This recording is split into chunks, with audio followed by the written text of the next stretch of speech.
Hey folks, G Baker here again from Street Tactical Integrations in Portland, Oregon. And I just wanted to shoot a quick video discussing curriculums that are focused on self-protection, particularly curriculums that are focused on self-protection for women and the differences on some of them and what we here at Street Tactical Integrations try to teach and how it's based. So historically, martial arts was created for men by men. Again, it was created, it's martial, it's for war, for combat. And the techniques were developed based on men's mentality, men's physique, men's physical capabilities.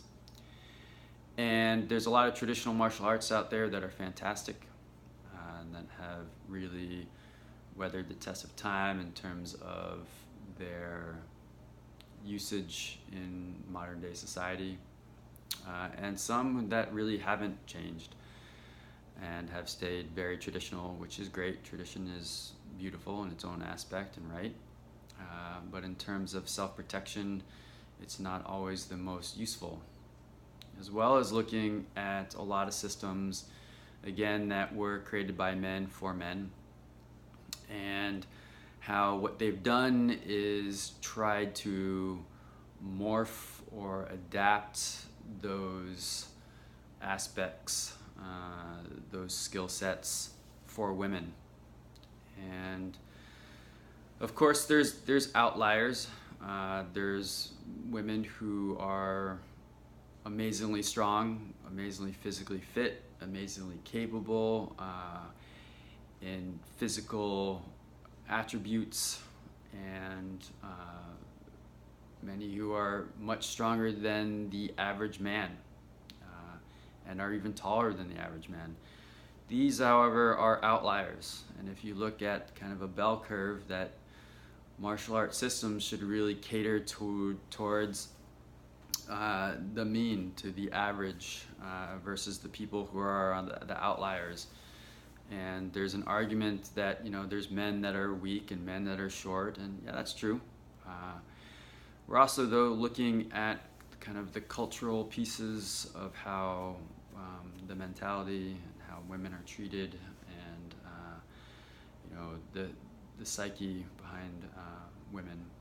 And so curriculums that are really based and created specifically for women look very different, and they should be different because, again, the average woman is very different than the average man in all the aspects I've already talked about.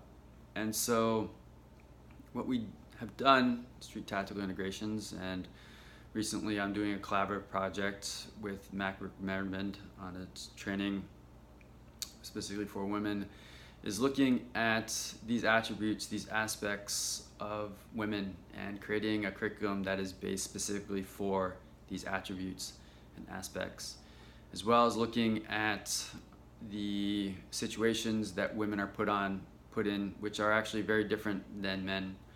When we talk about assaults on men, they're usually face-to-face. They're not ambushed. They're also not usually lured in. So a lot of the assaults, especially sexual assaults on women, are done by men that they know, or men that they've kind of been lured in, that have been believed that these are friendly, well-natured, very charismatic men, and then they are sexually, physically, verbally assaulted.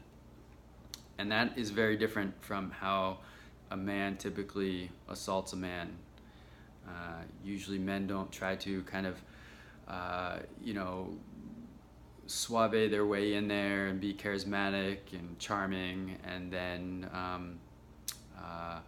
beat that man up or sexually assault that man. That's not how it usually works. And so how assaults happen and what women need to recognize and the skill sets are very different, because the mentality of a man, typically what we're talking about, a man assaulting a woman, women do assault women too, but the mechanisms, the mentality, the situations are very different. And so a curriculum should speak to these and not speak to kind of old archaic warfaring skill sets that don't necessarily have direct relevance to assaults and sexual harassment that happen by women or on women